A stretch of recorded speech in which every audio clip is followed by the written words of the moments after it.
Flex on him, Giannis. What was that, Q Rich? What'd you think of that Giannis dunk? Grown man business. Grown man business right there. I like the mean mug and everything, guys. The fans inside went berserk. The fans outside going berserk as well. That's a Milwaukee Bucks will live to fight another day. Series tied at 3-3, so you know what we have?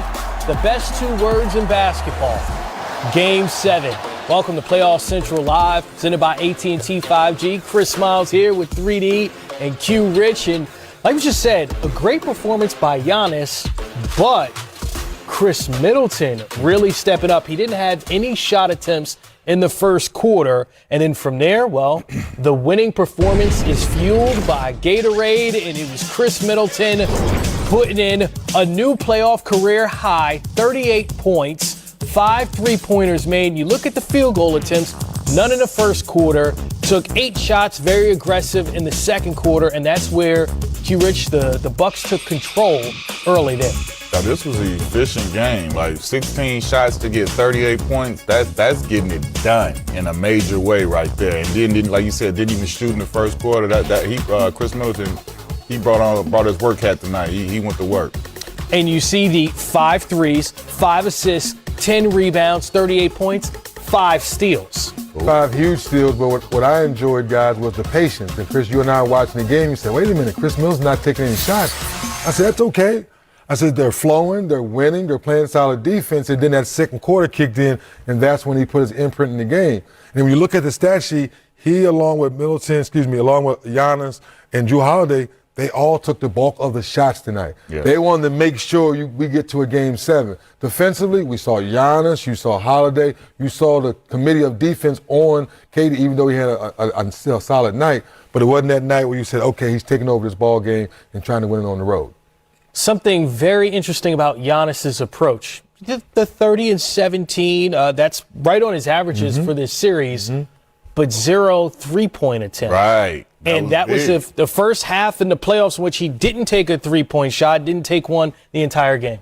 I think that was key, man. I remember the last game we were sitting here, I understand and I get it, but that's not his strong suit for him to be shooting as many threes as he is. I love the fact that he works on it, that he's not afraid to try it in the games, and that he's working and getting better at it. But this Giannis right here coming downhill, coming at you aggressive, who's made his mind up that I'm going to get to the basket, I'm going to score in the paint tonight, that's a tough animal to defend right there.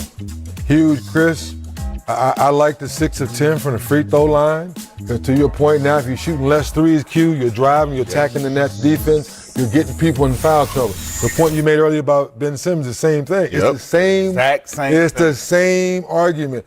Attack the defense, get the opposing team in foul trouble, live at the free throw line, get better at the free throw line versus listen to the naysayers and become a 3-point shooter overnight. Now you're not attacking the defense. Especially when you got a guy like Chris Middleton who can be efficient from 3-point range. 50, 40, 90 guy in his career, 2-time All-Star. But speaking of accolades, James Harden and Kevin Durant, 2 superstars in the league, as you will, both played 40 minutes 3D and coming off of 48 minutes. 46 minutes, 2 guys who have dealt with injuries. What did you make of Steve Nash pulling them with 4 minutes left in the game as far as their fatigue and going forward to game 7? Well, I thought that Steve Nash, after evaluating the film of 46 minutes for Harden and 48 for KD, that maybe he should have given those guys a blow after the first quarter or maybe before the half, because a couple air balls, a couple misdirection plays that didn't go the Nets' way. I said, I think they may be a little tired. But we know as athletes, we don't want to come out the game, and that's the one sometimes you hear the coach saying, I got to save you from yourself, you need a blow. I would agree with that. Those guys played 40 minutes apiece tonight after, like you said, 48, 46 respectively, and coming out at the end, I agree with 3D that it could have been, they should have kind of planned for a couple more breaks, knowing that they came off of those type of heavy minute games. And just coming into this game, I felt like it was a couple times where they were down 13, 14, where they wanted to try and make a push, but I felt like you still could have gave them a little blow here and there.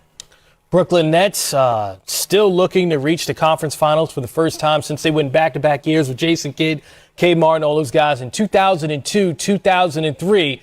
Let's listen to Steve Nash as they prepare for Game 7.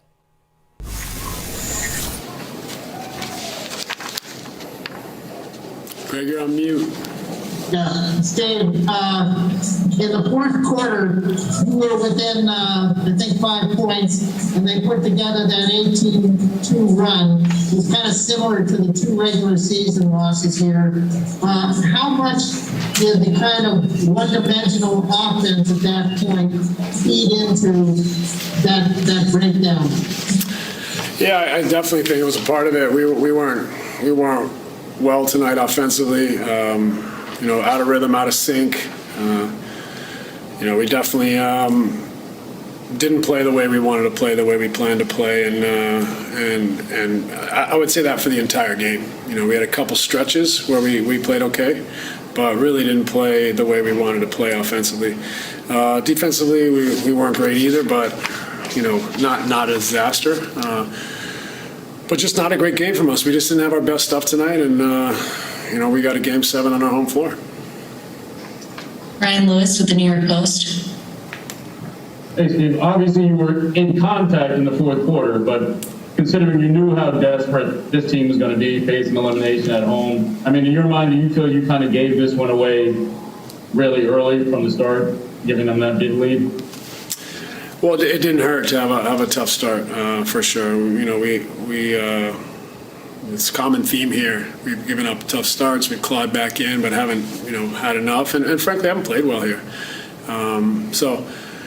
You can point to a lot of things, and we definitely have a lot to clean up. And it was one of those nights where you could just tell we didn't quite have our fastball. So, but that's what this is all about: is persevering, is finding ways to come back and bounce back, and that's why we were able to push through and finish second in the East, so that we'd have Game 7 on our home floor. Malika Andrews with ESPN. Hey, Steve, I have 2 for you. First, I'm just wondering if immediate thoughts on potentially how to slow Chris Middleton in Game 7. I know you're going to watch film yet, but... Yeah. Obviously, we kind of let him out of the bag tonight. We just got to play better. We put him on the line when we didn't need to. We gave up a couple open shots in transition and on offensive rebounds, things like that get someone going. So, we got to take away some of those situations and just play a little better, a little harder, a little more concentration. And if we add it all up, I think we can do a better job. Secondly, at least to my eye test, James looked to do what you said, feel like maybe he had tested it out and he knew what his limitations were and looked more comfortable. How did he appear to you? Yeah, clearly he made some shots. He did some things. He certainly rebounds, assists, steals. So James was better tonight as far as what he was able to do, but it's tough. He's really limited, and it's not he can't do a lot of things that he's accustomed to doing. So I'm grateful that it doesn't appear that he has any setbacks, and if anything, he played a little bit better. So, but a tough position for James, to be out there trying his best, trying to help his team, and not be able to do or move the way he normally would. Alex Schiffer with The Athletic.